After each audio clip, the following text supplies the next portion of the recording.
Detective Poirot, I'm glad you're awake. Bonjour, mademoiselle. It has certainly not been a night of peaceful sleep. There is something that we must discuss.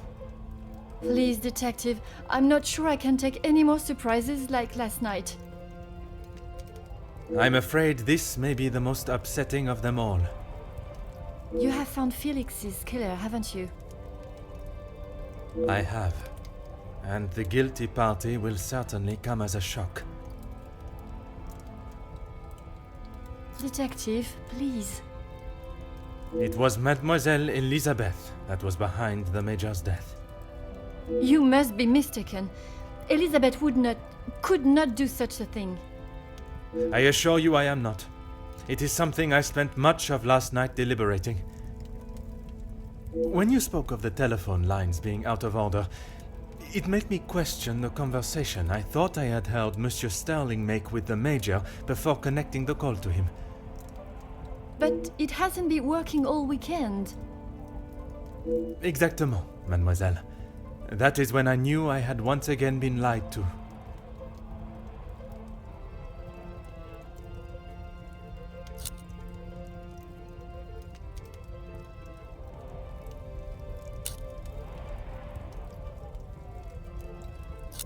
I wasn't.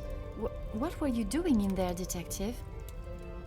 It was Monsieur Sterling that I found in there. I was taken by some surprise to hear anyone awake at that hour. What on earth was he doing? He claimed he was merely reminiscing of his time with the family. You don't believe him? It did not take long for me to uncover the truth of why he was there, and the location of the Major's murder weapon.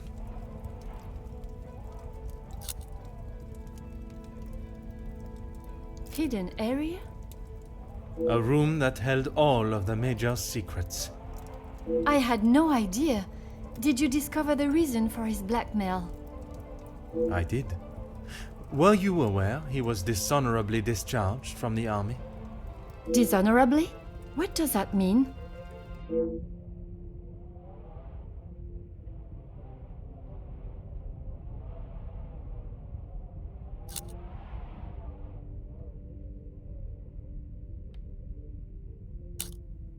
She was meant to be resting in the staff quarters. She has not been well. I am afraid that was yet another lie, orchestrated to keep her from incriminating herself. Why would you think that, detective? I only managed a few words with her before we were quite abruptly interrupted by Monsieur Sterling. I must admit, he has a habit of speaking over the other staff. It was much more than merely disturbing our conversation. It was done with the intention to prevent Mademoiselle saying something that she should not. So, Elizabeth killed Felix, and then Archibald helped her cover it up? In its simplest form, oui. I have heard it directly from the horse's mouth. You have spoken with Elizabeth already? Did she admit to it? Not Elizabeth, but Monsieur Sterling.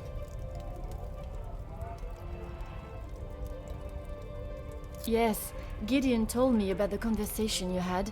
It is really quite upsetting. Zachariah was adamant of the Major's cruelty during the war, but the extent was not known until now. He killed a number of prisoners, men that were friends of Zachariah. Surely not. He would not do such a thing. They must have been trying to escape. I am afraid not. They were in fact unarmed. Oh, detective. It is the reason he was discharged, denied his military pension, and I believe the reason he fled England. He had been such an important part of my life for so long, but I feel like I hardly knew him. In a sense, you said it was she that killed him. It was her hand that held the knife, but he was quite insistent it happened in self-defense. In all of the years I have known her, she has barely even raised her voice. I cannot believe she would do something like that out of malice. The whole truth cannot be known until Mademoiselle Elizabeth has told her story.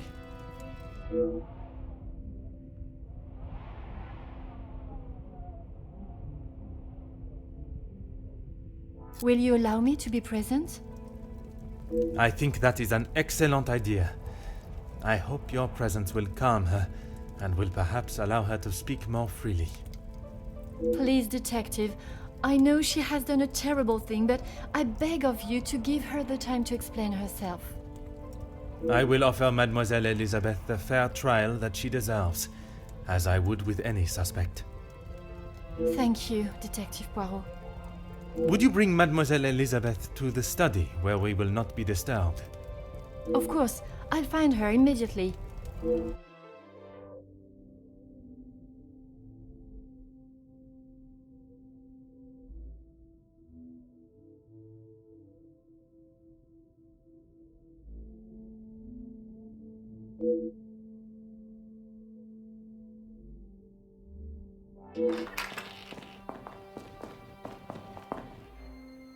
Mademoiselle Elizabeth, merci for joining us.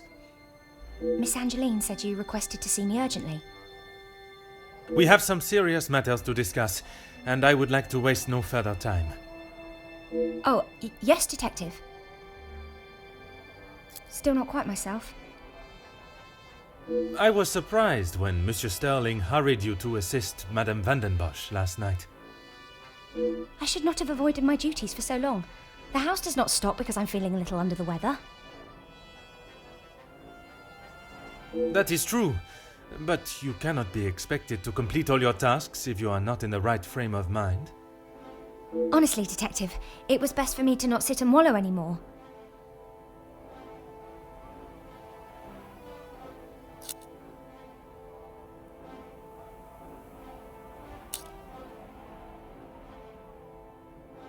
Have you been able to uncover who the blackmailer is? The blackmailer's identity has been established, and they will pay the price for their crimes. Wonderful news, Detective! You can put it all behind you now. You must be thrilled. I would not say thrilled, knowing that such a close friend has betrayed us. Mademoiselle is correct. What I have learned over this weekend is that people are not always as they appear. While they may give an impression of being a friend or ally, they can in fact be something completely different. And, what of the Major's killer? Well, mademoiselle, that is why I have asked you here now.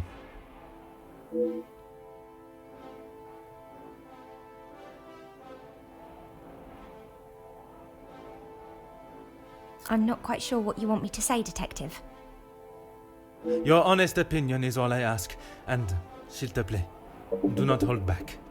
No one else felt it necessary. We only spoke when there was something in the house to be done. We did not speak of interests or pastimes. You knew of his work with Monsieur de Silva? I only know what is required of me to know, and that is very little. But you were aware of his work as security at Monsieur de Silva's factory. I was. The factory your beloved Luke worked at, before he was cruelly taken from this world. Yes, Detective.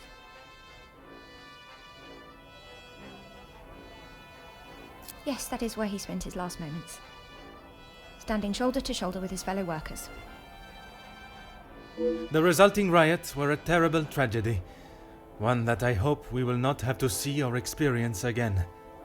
Something that could have been avoided had the Major and his team done what was required of them. Nobody deserved to die that day. Not my Luke. Detective, what kind of question is that? It is a straightforward one. He...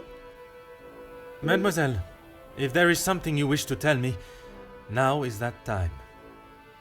I'm sorry, Detective, I just don't know how to answer it. Let us consider what we know of the Major. He fronted the militia that attacked the workers at the strike. You were aware of this? You finally had someone to blame for Luke's death. Someone conveniently located in the same house, alone in his study. No, Detective. It wasn't like that. Tell me what happened with the Major on the evening of his death. I was only in here trying to prove what I heard Mr. Beckers say. I was going to report him, I swear. Miss Angeline, you believe me, don't you? I want to.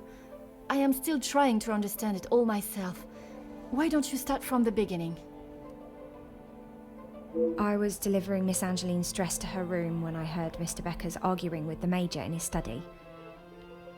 They were ever so loud. I thought the whole house would have been listening to what they were saying. Mr. Beckers was talking about the factory strikes and how it was the Major's fault. He told him that if he didn't own up to his crimes, he would go to the newspapers. I cannot imagine the Major would have taken kindly to Monsieur Becker's threat. He didn't. He called him some rather uncouth names before Mr. Beckers left and went downstairs. I made sure to keep out of sight. After the altercation between the Major and Master Gideon, you went to speak with him outside, and I thought I could look around his study without anyone knowing. I had to know for sure. If it was true, he deserved to be held accountable. And did you find the proof you are looking for? I found a payment from Mr. De Silva, but there was nothing incriminating about that. I was so nervous. I felt like my heart was beating out of my chest. And then you saw the blackmail note. I recognised the writing on the envelope. I couldn't believe it. How could he do such a thing to Angeline? To the family that had taken him in? Common sense would determine the Major was another victim of the blackmailer. If I'd have used common sense, I wouldn't have been snooping around alone in his study in the first place. I heard the footsteps in the hall, and before I could move, the Major was standing in front of me, demanding to know why I was going through his belongings without permission. I tried to come up with an excuse, but nothing came out, and when he saw the letter in my hand, it was like Dr. Jekyll turning into Mr. Hyde. I tried to move around him towards the door, but he hurled something towards me, and it crashed against the wall. That would explain the damage to the wall. I froze. I have never been so scared in all my life. I thought he was going to kill me there and then. And you thought you would beat him to it? Oh, Detective, you make it sound as though I had it all planned. He lunged forward and grabbed me by the arm. I tried to push him away, but he was too strong. His grip just got tighter and tighter.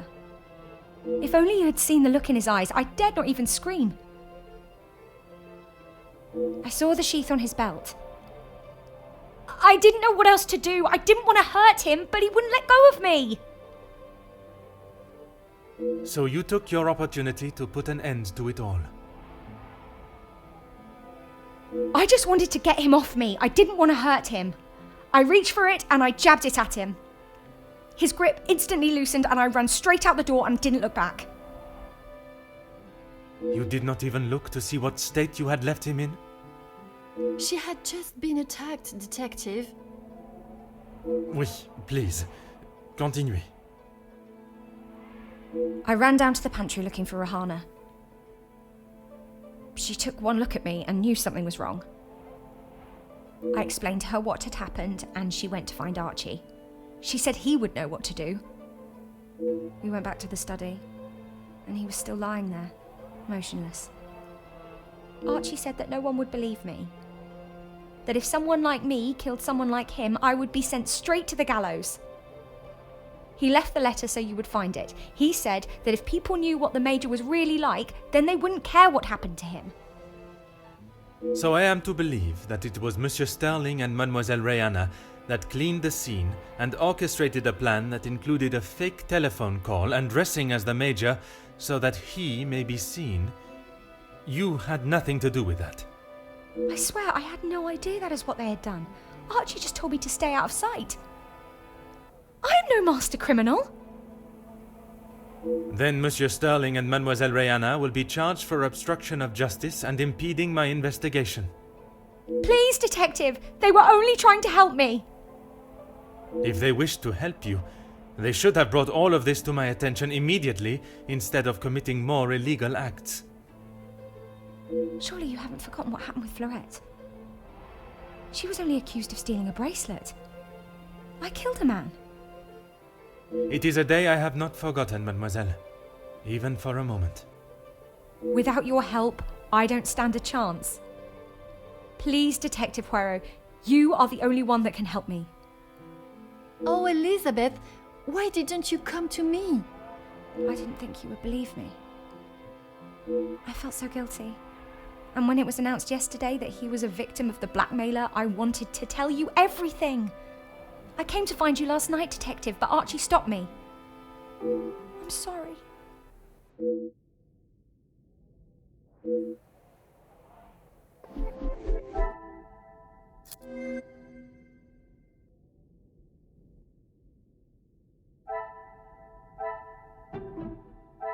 What a revelation!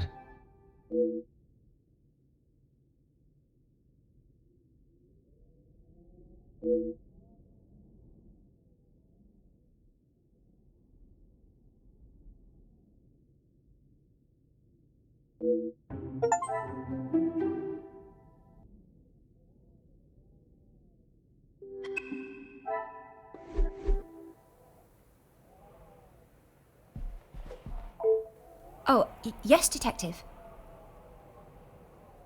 I don't know where it is. If you have been honest with me until now, I ask that you continue. I'm sorry, I really don't know. Archie dropped it out of the study window and he said he would deal with it. I couldn't bear to touch the thing.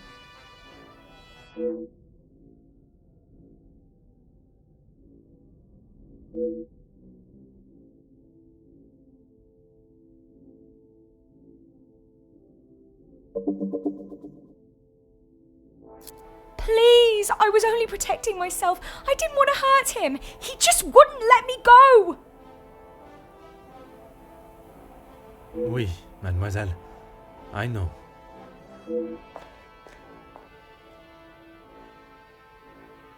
Mademoiselle tells quite the harrowing story.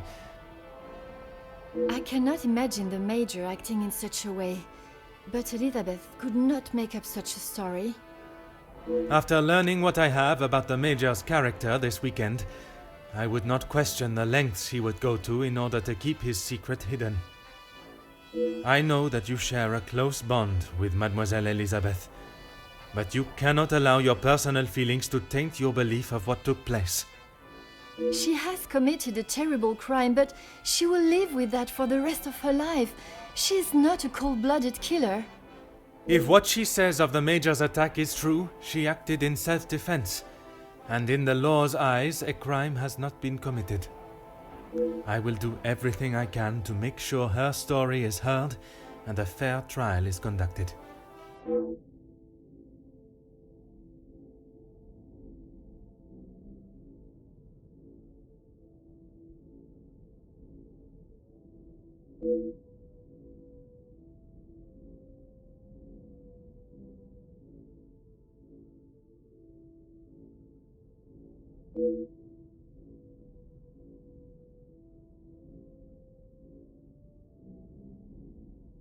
Mademoiselle, it is time I address the house. Are you sure? What will you say? What if they do not listen? I can assure you, they will. Elizabeth was right, though. She's just a servant. What if they... Mademoiselle, when Detective Poirot speaks, they will listen. Would you ask the guests to convene in the library? Of course. And what of the staff? I have told Monsieur Sterling to remain in the staff quarters with the others. When the authorities arrive, they shall be dealt with. You have been of great help to me throughout my investigation, and now that it is over, I have one final request. You only need to ask. While I am speaking with the guests in the library, would you watch over Mademoiselle Elizabeth in my room? You don't think she will try and escape, do you? In her position, I do not know what she might try. But I trust with you there, any potential ideas of such a thing will be squashed.